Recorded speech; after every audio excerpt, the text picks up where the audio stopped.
Hello and welcome to the New Jersey Association for College Admission Counseling College Fair. We are so excited to have you participating in this event. My name is Jennifer and I'll be your facilitator today. We've got some fantastic schools. Each of them will have 6 minutes to share more about their institution, but they'll be around for the entire session to answer questions.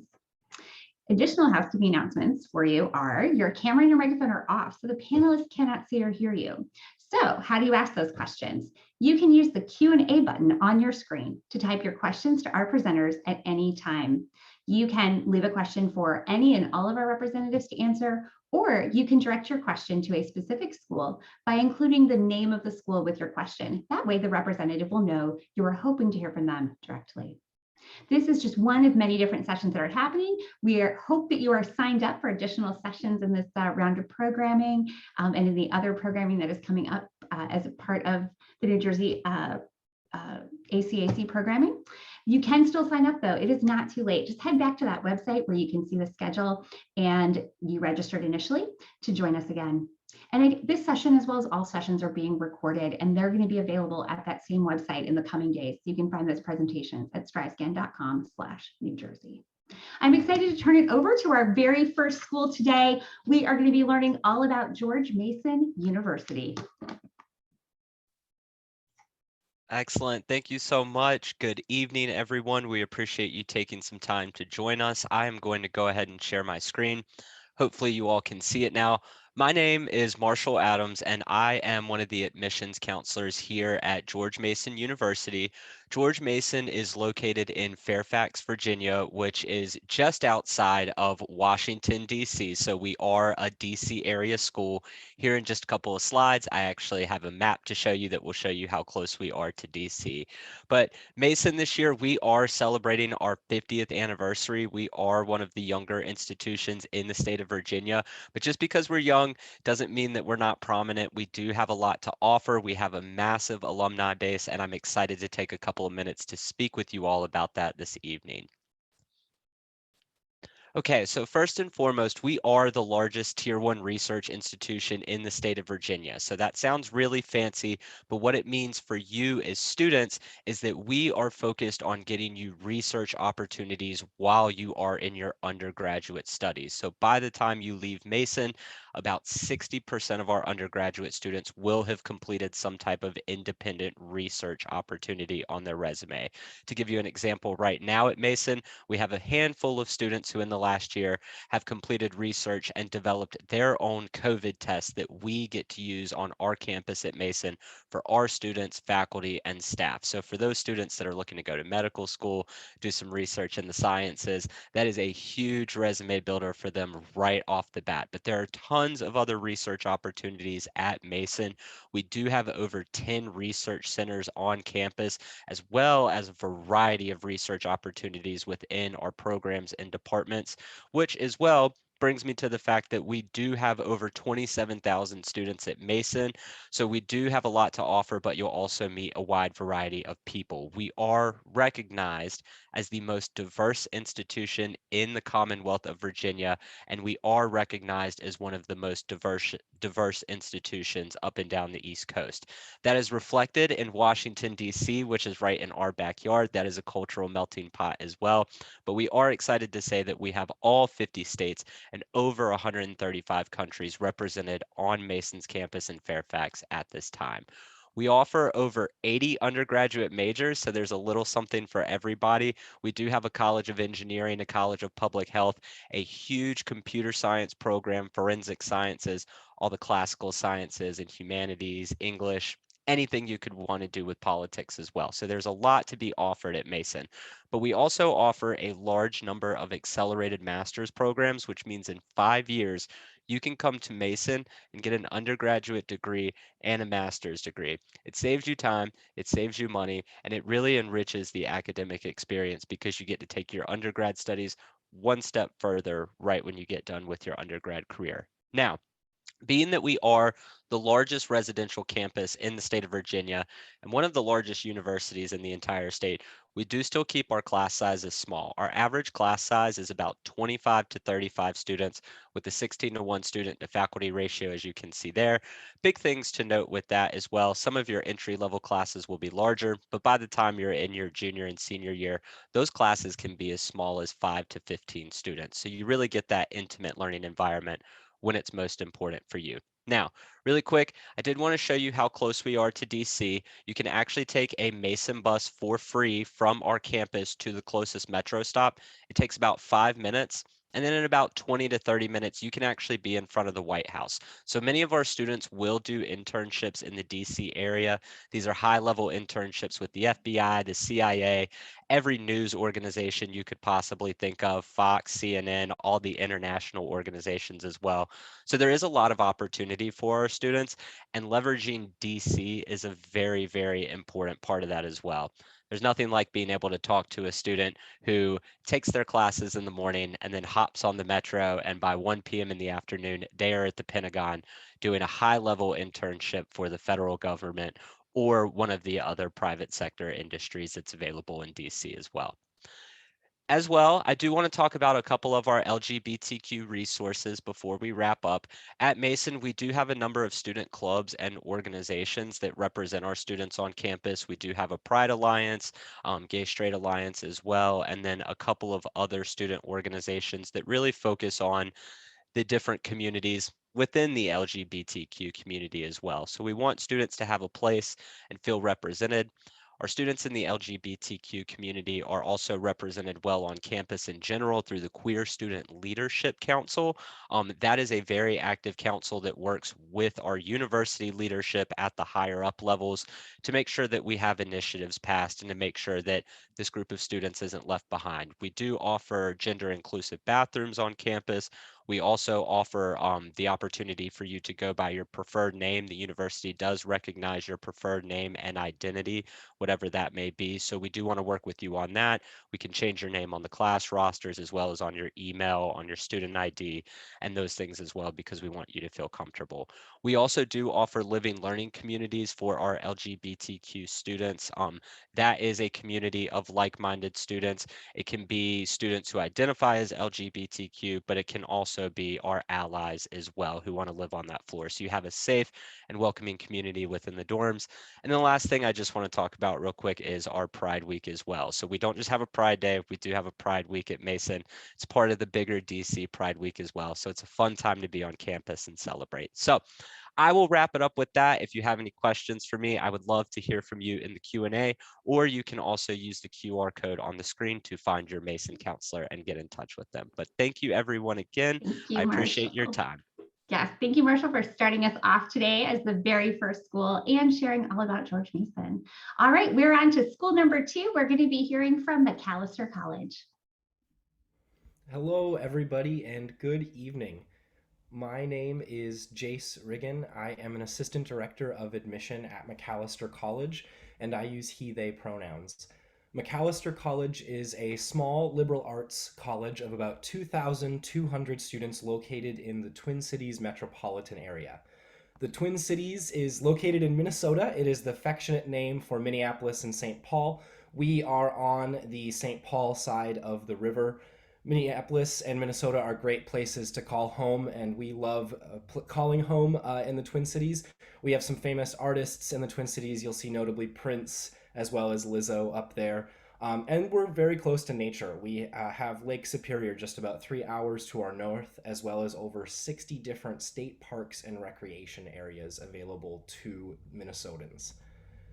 Thinking about Macalester, things are a little bit different here. In addition to our location in a large global metropolitan area, we are a mission-driven institution, and if you are to ask our students why they chose Macalester, they would tell you that they chose Mac because of our values. We are grounded in our core values of multiculturalism, international cooperation, service to society, as well as academic excellence. Macalester has flown the UN flag on its central flagpole since 1950, as well as student-led social movements and activism have been shaping the campus culture and broader Twin Cities since the 1960s. This includes LGBTQ plus activism, as well as our students were one of 3 institutions that were closed in the 1960s because their students were participating in the freedom rides to help with the civil rights movement and voter registration in the South during that time. I should say 3 Minnesota institutions. There were many across the country. Academics at Macalester, we are your quintessential liberal arts institution. If you're like me, you got into an information session and you started hearing this term liberal arts and you wondered what it was. Or you might be like many of the students that are considering Macalester and you are dedicated to seeking out a liberal arts education. No matter where you're at, you are welcome here. In a nutshell, a liberal arts approach to your education means that you will have a broad base to your education. No matter your chosen major, you will have courses that explore the natural sciences, the social sciences, the arts, the humanities, as well as mathematics. These are, in a liberal arts tradition, interdisciplinary, and their goal is to produce whole people and capable citizens of engaging deeply with the world around them. The liberal arts is not the only approach that has this form of goals in producing whole people, but the liberal arts has an intentional and from its inception sought to achieve these goals. At Macalester, there's 39 majors, 40 minors, as well as 10 concentrations for our students to choose from. Average class size is 10 to 1. Average class size is about 16, and the average student to faculty ratio is right around 10 to 1. If you asked a counselor or another student who was interested in Macalester what it was about, they'd often talk about that international focus and being in the urban city center. On our campus, we have 99 countries represented, as well as all 50 states and major outlying territories. 16% of our students are the first ever in their families to attend college, and 35% of our domestic students identify as Black, Indigenous, or as people of color. Many different student organizations, including a student LGBTQ plus organization, many political and social justice organizations on our campus, as well as 17 cultural organizations. There is no Greek life at Macalester, and 96% of our students participate in some form of civic-based engagement or service and volunteering during their time at Mac. I would like to note and make sure that I point out that our residential halls include a variety of different gender neutral, as well as an LGBTQ plus specialty house on our campus. And like many of the other institutions on the call today, we ensure that you have a preferred name status, as well as have housing preferences and safe spaces on our campus during your time at Macalester. Internships are a big part of the MAC experience, as well as research. There are over 200 plus internships within just 8 miles of our campus. 3/4 of our students will complete at least one internship during their time at MAC, and 80% of our STEM students complete research independently or collaboratively with a professor during their time at Macalester. Lastly, a lot of study away opportunities. 95 study away programs across 50 different countries. 60% of our students study away at Macalester. Why? Because our opportunities are made affordable and accessible because your need-based financial assistance as well as merit aid automatically transfers over. Thinking about outcomes, this is one of our alum, Black Panther actress Danaya Guerrera. Looks for bold, daring, diverse, and globally concerned communities like Macalester. 94% of our students who graduated in 2018 were employed, attending graduate school, or interning within 6 months of leaving Macalester. This is almost identical to our satisfaction rate of 95% of our students say they were satisfied or very satisfied with their experience at Macalester. And 90% of our students graduate in 4 years or less at MAC. Great, Jace. Thank you so much. We have reached the end of your 6-minute time. I want to make sure that you are able to, and to all of our representatives to remind them that you all can place your contact information in the chat for all of our attendees to be able to have easy access to. And also as a reminder to our attendees, especially those who recently joined us, we have a Q&A button on your screen that you can use to ask questions to our representatives at any time. It can be a school that's already presented, the schools to come. You can ask a question that every school can answer, or you can direct it to a specific representative that you would really like to hear from about a certain program or experience. So, all right, we're moving on to school number 3. We're going to be learning all about Rutgers University, New Brunswick. All right, thank you so much. Let me get this set up. Perfect. Okay, thank you so much. My name is Jenna Jens. I'm an Associate Director of Recruitment Outreach here at Rutgers University, New Brunswick. Let's go ahead and jump right in. So to give you just a quick idea of who Rutgers New Brunswick are, we are the largest public university in the state of New Jersey with about 36,000 undergraduate students here on our main campus. We offer over 100 different undergraduate majors that are spread across 11 different academic schools, and we are one of the most diverse colleges or universities in the country as well, something we are certainly very proud of. In terms of our campus, we are quite big with so many students. We do need a large campus to house them. We are located in New Brunswick, but we do cross over into the city of Piscataway as well. We have the Raritan River running right through the middle of campus, as well as a train station as well.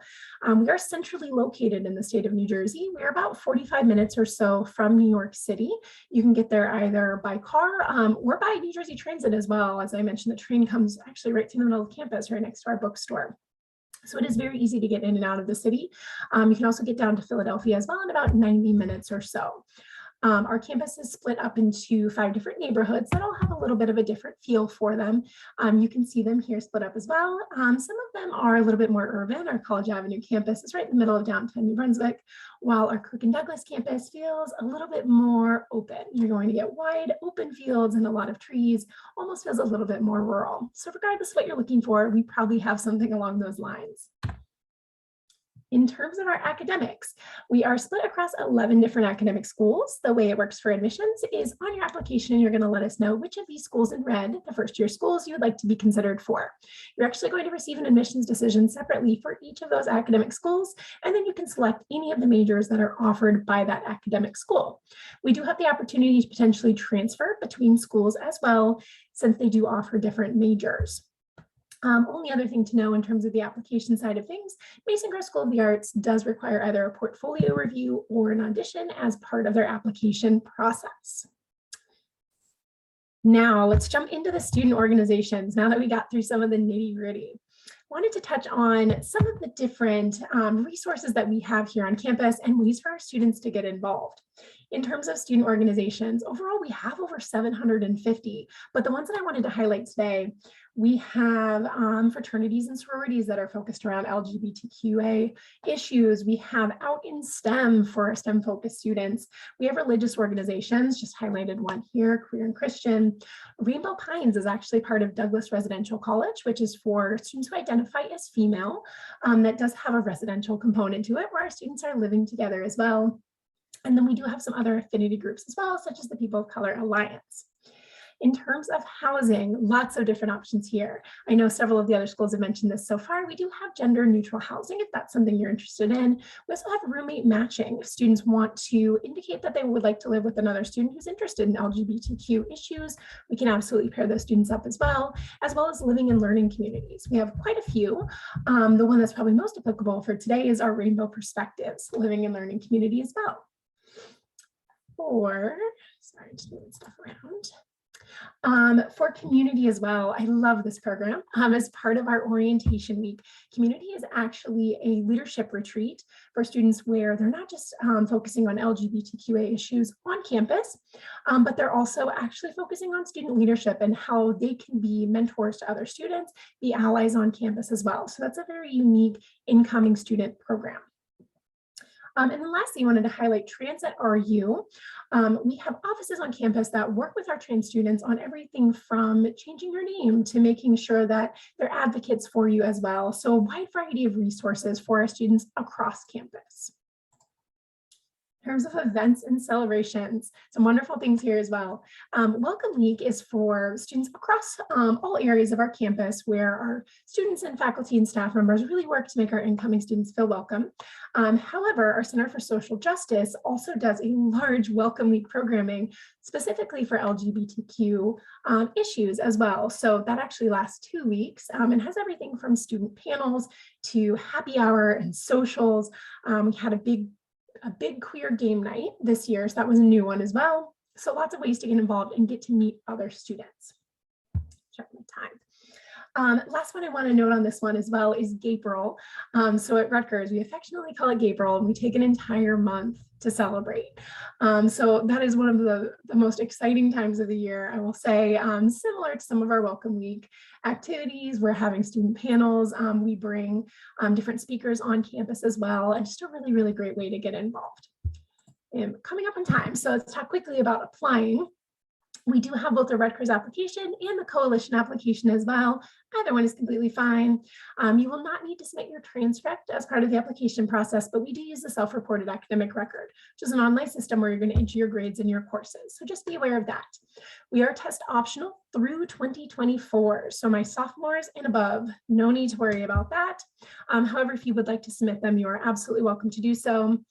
And we do have a $70 application fee as well. Fee waivers are available. November 1st is our early action deadline. Non-binding, you'll just know your application decision a little bit sooner. And then December 1 is our regular decision due date. That is also the hard deadline for scholarships and honors college consideration as well. So you want to make sure that you turn in your application by that point. I think I am right on time. Thank you guys so much. And I will go ahead and stop sharing and pass it on over. Oops, Wonderful. Thank you so much, Jenna, for presenting on Rutgers University, New Brunswick. Our next school is going to be SUNY New Paltz. Hello, everyone. Welcome. My name is Abigail. I am an admissions counselor at SUNY New Paltz. My pronouns are she, her. And SUNY just stands for State University of New York. So we are a New York State school located in New Paltz, New York, which is just really smack dab in the middle of the Hudson Valley. So we are an hour and a half north of New York City, an hour and 20 minutes south of the capital of Albany. We are 15 minutes away from the Shawangunk Mountains, but also 20 to 25 minutes away from some larger cities, Kingston, Poughkeepsie, and Newburgh. So this is a really wonderful location for our students to, just do something fun in our area, but also for internship opportunities and really make sure that you're networking and getting all of those programs, all of those networks and internships together. So in addition to our location, something we're really proud of is the fact that we offer over 100 majors and 50 minors for our students to choose from, and we try not to limit you in any way possible. So students can major in one thing and minor in something totally different. So for our students, for our education programs, we offer education, business, liberal arts and sciences, fine and performing arts, and science and STEM, so science, technology, engineering, and math. So we have a lot of options for our students to major in exactly what they'd like to, and maybe minor in something very different. But in addition to that, I just want to talk about how to apply to SUNY New Paltz and the application process. So we require students to either submit the SUNY app or the common application. We do not have a preference. After students are submitting that, then we'll also need your high school transcript, at least one letter of recommendation from a teacher or a guidance counselor, and also your essay. We are completely test optional for students applying for fall of 2023. So those juniors that are here joining us today.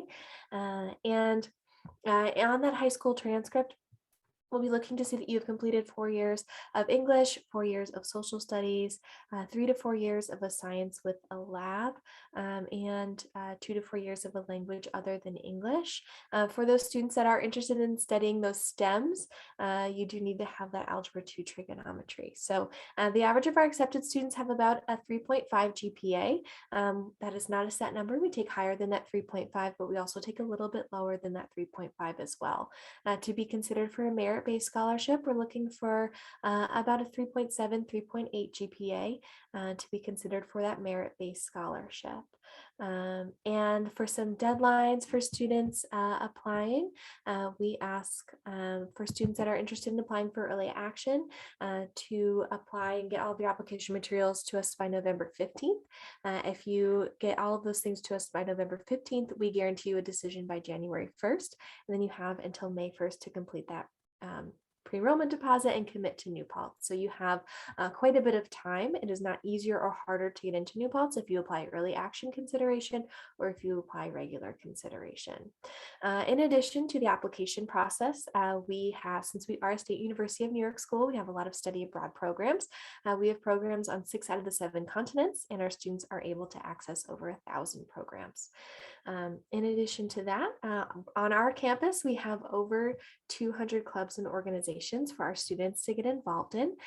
So these clubs can range for just clubs for your majors, clubs for sports. We are a Division III school, so we have Division III varsity sports, but then also clubs for fun, as well as for activism. Of course, we have several clubs for our students, a part of the LGBTQIA+ community and their allies. But in addition to those clubs and organizations, we're really proud of the fact that we are one of the very few SUNY schools that has an LGBTQIA+ coordinator. And this person supports the LGBTQ community on campus for staff, faculty, and students. So it's great that we have an office dedicated to that. But like many of my other fellow colleges that are on this call today, we do have gender inclusive housing as well as living and learning communities. The living learning community, we call it Rivera House, and that is LGBTQIA+ housing for students and the allies. So that's a really wonderful opportunity for those students. In addition to that, we have 119 all gender restrooms. So that's something that we're really excited that we can offer that for our students. In addition to that, we also have a chosen name policy, just like the other colleges on this call as well. So that chosen name policy, we're really excited that our students can have their chosen name listed on their student ID, their class roster, and really any documentation that does not require your legal name to be on it. In addition to this, we also have a lot of programs through our Career Resource Center for our LGBTQIA+ students. So this is really a wonderful opportunity and resource for our students to find internship opportunities and job placements. And it looks like I'm low on time. So thank you so much for learning a little bit more about New Paltz today. Thank you so much, Abigail, for sharing all about SUNY New Paltz. All right, we're on to our next school, and that is going to be the new school. Hello, everyone. My name is Dina DeYoung. I work in undergraduate admission at the New School. We are a university based right in New York City. Our campus is in Lower Manhattan, right in the Village. We are made up of 5 colleges. We have Parsons School of Design, Eugene Lane College of Liberal Arts, the College of Performing Arts, as well as the New School for Social Research and the Schools of Public Engagement, though those latter 2 are mostly graduate programs.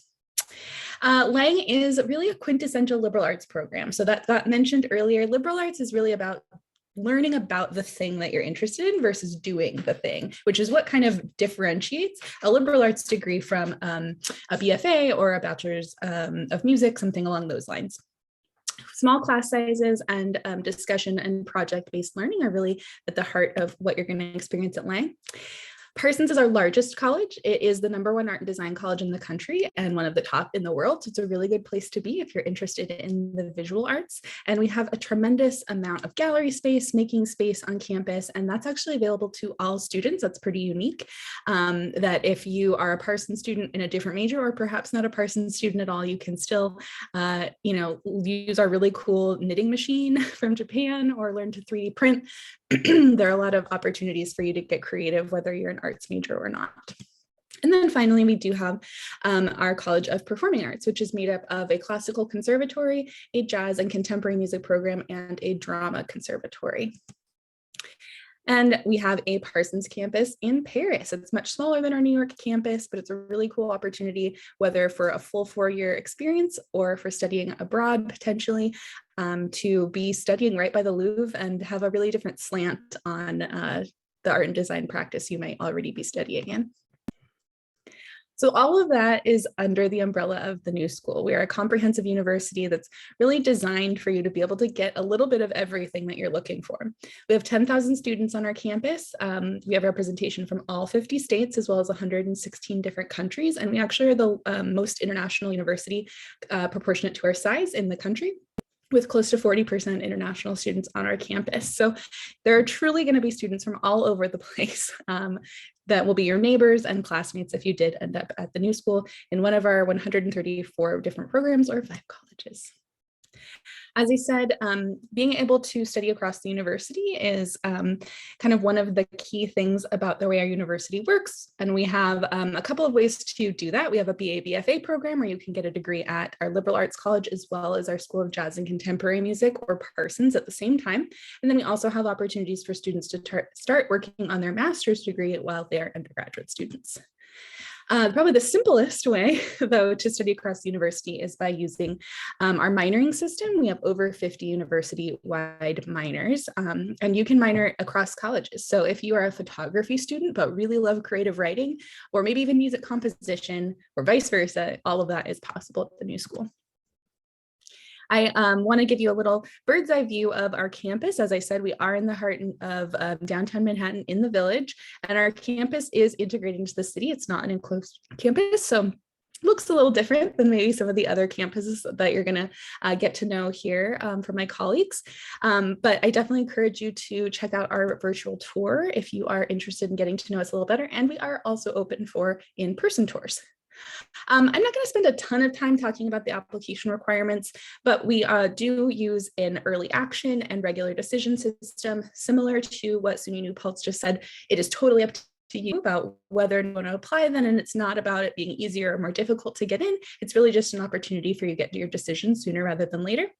And we have a pretty standard application process. You apply over the Common App, you pick the college that you want to apply in, and then we'll ask for transcripts, letters of recommendation, and then for Parsons or the College of Performing Arts, there is a portfolio or audition component. We have been test optional for many years, so no obligation to send your test scores to us. The only time I ever really recommend doing so is if maybe your GPA is on the lower side and you want to bolster that. And then if you're a non-native English speaker, you may be asked to offer us English proficiency scores. We offer both merit and need-based aid. Merit-based aid is based off of the strength of your application. About 80% of students qualify, and that ranges from about 1/3 to half tuition for domestic students. Need-based aid is based off of the FAFSA, and that changes regarding your income year to year. As I mentioned, we do have those 2 deadlines. The early action deadline comes up November 1st, and regular is January 15th, and then we do offer spring entry. So I have a little bit of time left, and I just want to comment that because this is especially for LGBTQ students, as a fellow queer person myself, the world is wild right now, and there's so much happening that really directly affects all of us, but particularly marginalized people. And this is your opportunity, whether you're here with me right now or you're watching this back later on. Choosing a college is one of the things you get to do to decide where you're going to land and how those changes in the world might affect you. No school does anything perfectly, and certainly no school has a perfect track record with any marginalized community, certainly not LGBTQ people, and the New School is no exception to that. But I do confidently believe that the community that you'll find on the New School's campus will make you feel safe and cared for. And there's so much more I could tell you, but I have to wrap up. So thank you for being here, and I will put my email in the chat so we can chat more about this and the specifics later on. Thanks.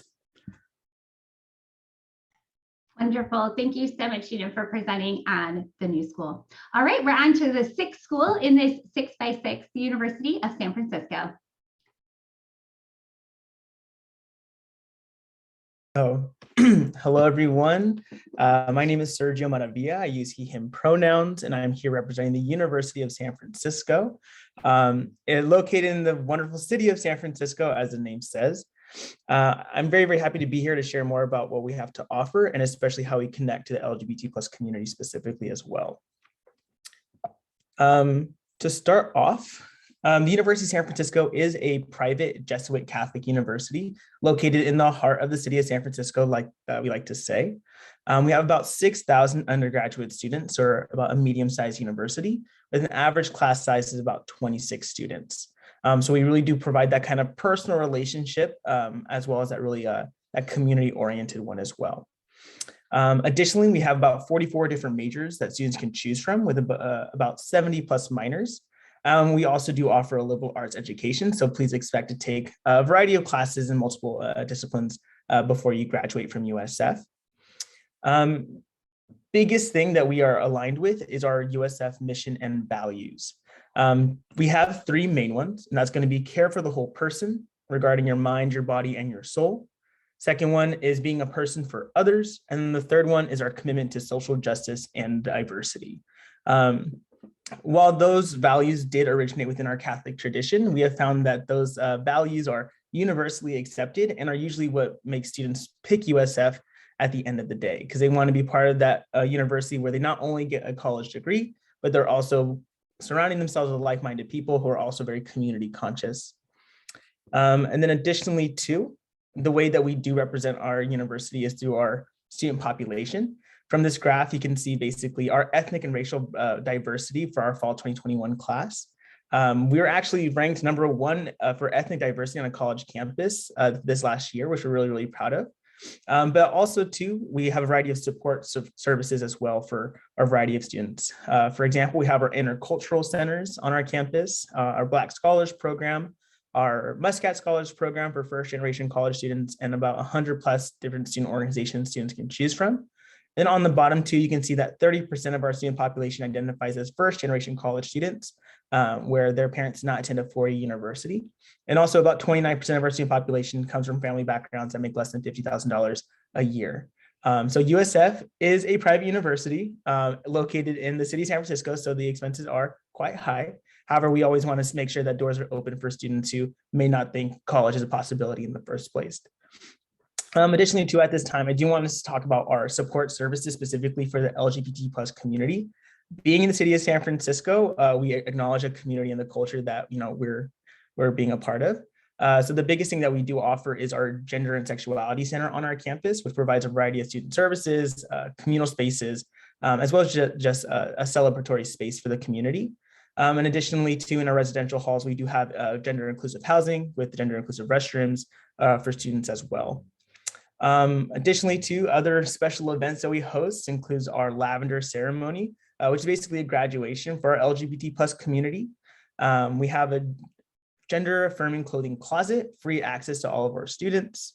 And once again, we do have a variety of support services as well, specifically for our psychological, our counseling and psychological services. They do have specific spaces for the LGBT plus community, providing that kind of communal kind of support, and also appropriate services too, because, while services may be a general kind of cookie cutter, we also do want to have a specific kind of services as well for specific populations.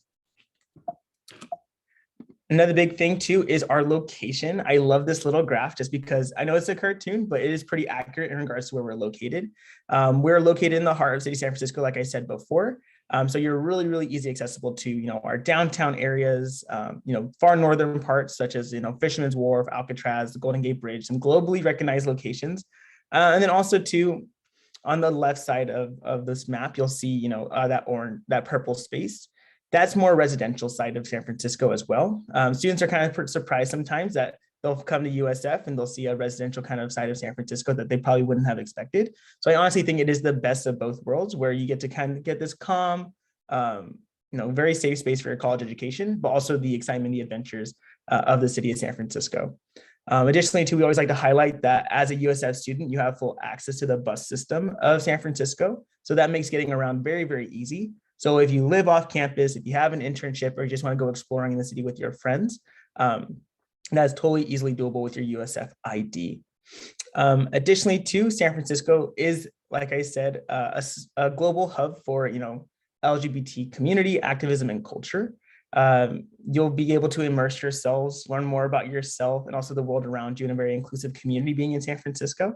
And even too, if it's just for your college career, it's going to be an experience like none other, essentially, just because, you know, it's its own little hub. People might not know this, but San Francisco is not that big of a city. It is only 7 miles by 7 miles. So we also like to say that, you know, students at USF will definitely basically become locals by the time they graduate. And also too, I know we're, you know, associated with this in New Jersey.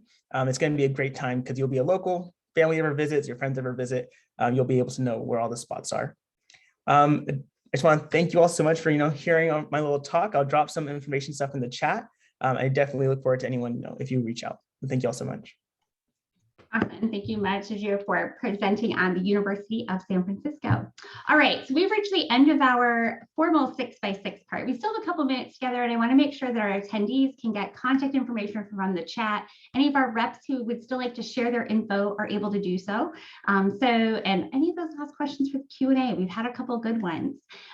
So while we're doing all of that, I'm going to do a live Q&A question for everyone. So you can see everyone's coming back. I'd like to invite everybody to come back on camera.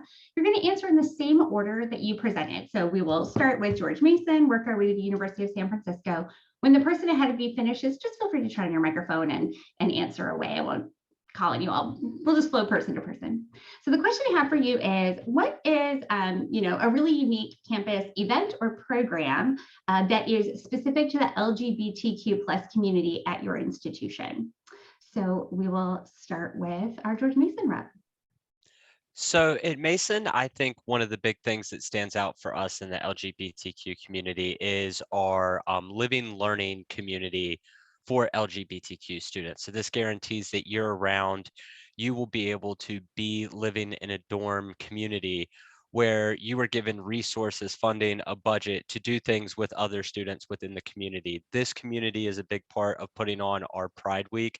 Again, Pride Week is a very, very big deal at Mason because a lot of times we do partner with DC Pride as well to put ourselves out there and to get the university community known to all of the students and the greater community as well. So I would say our living learning community is one of the best programs that we have. It really does provide students with that space to feel comfortable, but also really promotes allyship on campus and gives students who might not identify in the community but want to be an ally as well that opportunity to interact, to show their support. And it's actually one of our most popular living learning communities on campus. At Macalester, we have something called Tea Time. It is a Friday afternoon gathering for queer faculty, staff, and students. Part of why I work at Mac is the LGBTQ plus inclusivity and how you can unapologetically be yourself, and Tea Time is a fantastic place to do that. Right, so for Rutgers, I know I mentioned in my presentation, but it's got to be Gapril. It's an entire month of celebrations. It's so much fun. Everything from bringing in authors for book discussions. There's baking Rainbow Hollow with Hillel. It's really kind of all encompassing on campus, and it culminates at the end of the month with Gay Prom, followed by Rainbow Graduation to celebrate all of our students in the LGBTQ community.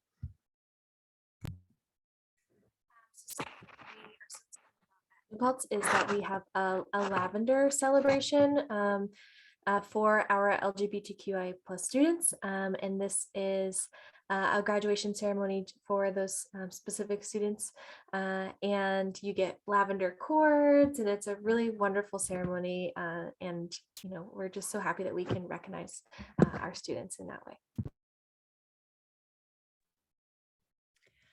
I can definitely point you to, we also have a lavender ceremony. We have gender inclusive housing, which on our campus means you live with people of your gender, or if you want to live with people that aren't your gender or you don't have a gender, our housing accommodates that. We also use your correct name on your identification rather than your legal name. You know, all of those things are also true on our campus. But I also just want to plug, again, we're not an idyllic school, but being LGBT, I think, is pretty implicitly involved in all aspects of the university. So, and I think that as much as we have these special events, accommodations, things like that, you're also just a part of the community in the same way that anyone is. At the University of San Francisco, because we are a Catholic university, I feel like sometimes people might be a little confused.